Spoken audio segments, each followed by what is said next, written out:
Hola chicos, bueno, esta es una presentación que preparé para los niños de WhatsApp, los cuales no pueden ingresar a clase sincrónica por Teams y pues realmente no es lo mismo que copien la información de algún texto y se queden con esa información en el cuaderno copiada como si no hubiera pasado nada.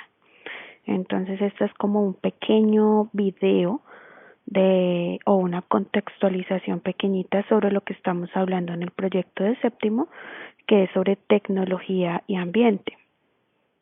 Finalmente se llama Tecno Rangers, los cuales están en pro de contribuir a través de una comunicación asertiva para el cuidado de la casa común. Entonces ustedes tienen un reto bastante gigante, un reto gigantesco, y el cual es no solamente profundizar y saber de los temas que aquí se presentan en las fichas de investigación, sino que interceder de alguna manera o persuadir de alguna manera a sus familiares y a la comunidad en general. Entonces el tema, muy a grosso modo, que vamos a ver del lenguaje digital es propuesto y apoyado en un texto de Luis Cumpa González que se titula Lenguaje y Comunicación Digital. Luis Cumpa González es un arquitecto que vincula el manejo de las tecnologías de la información y de los lenguajes que subyacen allí alrededor de la arquitectura y el lenguaje. Pero en este caso vamos a ver, digamos, como lo más general que nos brinda él de la teoría de la comunicación digital o del lenguaje digital. Dice así: la llegada de las tecnologías digitales viene transformando diversos campos de la comunicación, entre ellos las formas de elaboración de los contenidos verbales, visuales y multimediales. ¿Qué quiere decir esto?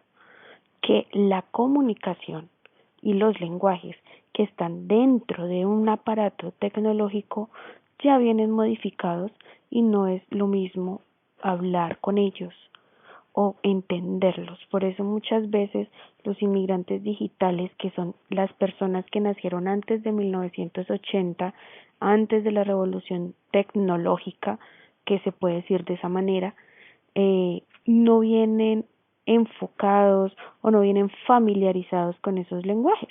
En cambio, las personas que han nacido después de 1980, por ejemplo, ustedes mismos, pues ya vienen familiarizados con los lenguajes y con, digámoslo así, con las instrucciones de uso de un celular, tanto así que no necesitan de instrucciones. Además, los videos, los influencers, los contenidos que están allí en un medio tecnológico o en las redes sociales, están ya ustedes familiarizados con ellos y son diferentes. Es diferente el contenido que nos presenta redes sociales y muchas veces diferente a como nosotros estamos hablando en nuestra realidad.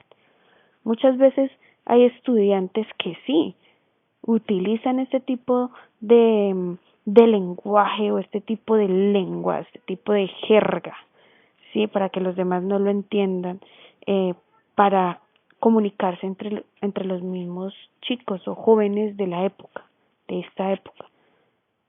Pero digamos que no es el diario vivir.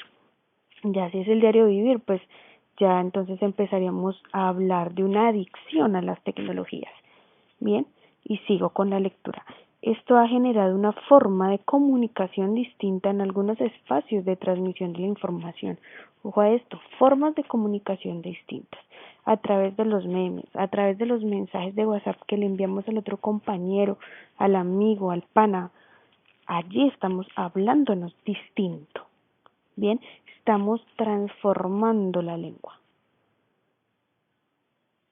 Y estas ponen a disposición de millones de usuarios, como lo son principalmente, como les decía, las redes sociales, que se caracterizan por su manera de acceder a ellas. Esto quiere decir la movilidad de los medios, y es una movilidad sumamente rápida, instantánea. La permanente búsqueda de mecanismos de comunicación, esto quiere decir que el ser humano todo el tiempo está buscando formas de comunicación distintas. Entre los humanos motivados por la necesidad de supervivencia, ha llevado a registrar, probablemente desde sus inicios, señales, huellas, marcas en piedras, árboles u objetos expresamente elaborados para tal fin y progresivamente alcanzar niveles de creación fundamentales como la invención del alfabeto fonético, la invención de los tipos móviles y desde hace una década las denominadas nuevas tecnologías de la información y comunicación basadas en el lenguaje digital. Ojo a esto, chicos, y acá nos están dando muchos elementos para entender este fenómeno del lenguaje digital. Y es que el ser humano siempre ha dejado, como lo vemos en la imagen, marcas y huellas para tratar de entender un poco el mundo y tratar de entender también los mundos posibles. ¿Qué son mundos posibles? Los mundos que soñamos a través de un libro, los mundos en los cuales estamos, según eso, en el mundo real y nosotros imaginamos otros mundos, otros estar en el mundo. No es lo mismo mis mundos posibles, mis mundos que yo creo en mi imaginación, en mi inconsciente, a los mundos que crea la otra persona, porque somos sujetos totalmente diferentes.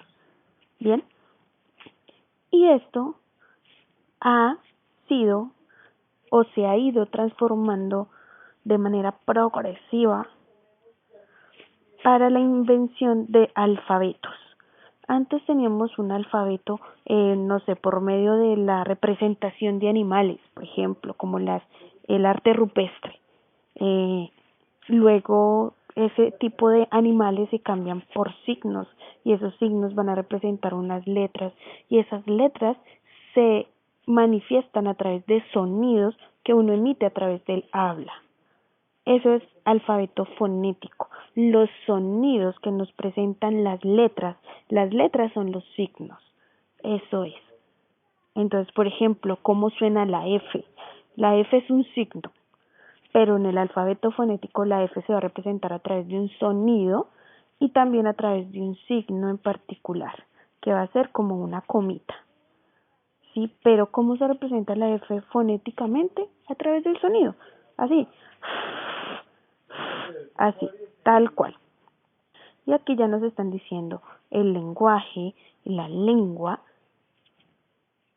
tienen la base, son la base de las diferentes inventos comunicacionales o transformaciones en el lenguaje. En este momento las nuevas tecnologías de la información basan sus códigos en el lenguaje digital, es decir, códigos lingüísticos, códigos que contratan lingüistas especializados, lingüistas mediáticos para poder que la máquina interactúe con el ser humano. Observemos en este devenir histórico el concepto de lo digital. Se dice que el habla humana es el principal soporte, podrían haber sido también los gestos, pero como quiera que fuera, estos no podían ser fijados o registrados. ¿En dónde? Pues en las tecnologías de la información. La comunicación verbal tuvo durante mucho tiempo como único soporte la memoria de las personas. ¿Esto qué quiere decir? Que nosotros los seres humanos no podíamos guardar la información en dispositivos. Bueno, antes, pero ahora toda la información la guardamos en un mensaje de texto, en un mensaje de WhatsApp, en una nube, en OneDrive, en un Drive, en el correo, etcétera, etcétera, etcétera. Es decir, que antes el ser humano hacía más uso de la memoria, un elemento fundamental para la construcción del saber y del conocimiento. La aparición de medios mecánicos o electrónicos que permiten registrar, grabar y reproducir las imágenes y los sonidos ha cambiado la manera de almacenar la información. Ojo, ¿sí ven? Ha cambiado la manera de almacenar la información. Ya nosotros no almacenamos la información. Ponemos a que los aparatos, las nubes, Facebook, Instagram, nos guarden nuestros recuerdos, nuestras fotografías. Antes todo eso lo teníamos en nuestra memoria. Esto ha devenido en la verbalización o escritura sin las preocupaciones de cumplir con un estándar académico. En algunos servicios de comunicación por Internet, chat, redes sociales, Skype e incluso en algunos espacios públicos. Y con esto termino un poco el acercamiento a lo que es el lenguaje digital. Ya hemos visto un video súper chévere de, de este canal que se llama No Memes, y ellos allí en ese video nos hacen una contextualización de cómo se ve el lenguaje en las redes sociales y también en la programación, o también cómo se transforma el lenguaje cuando yo empiezo a interactuar con una máquina, por ejemplo Siri, por ejemplo Cortana, por ejemplo esta chica de Google, no recuerdo muy bien cómo es que se llama, y así sucesivamente. Bueno, espero que les haya quedado claro un poquito más la información. Hasta luego.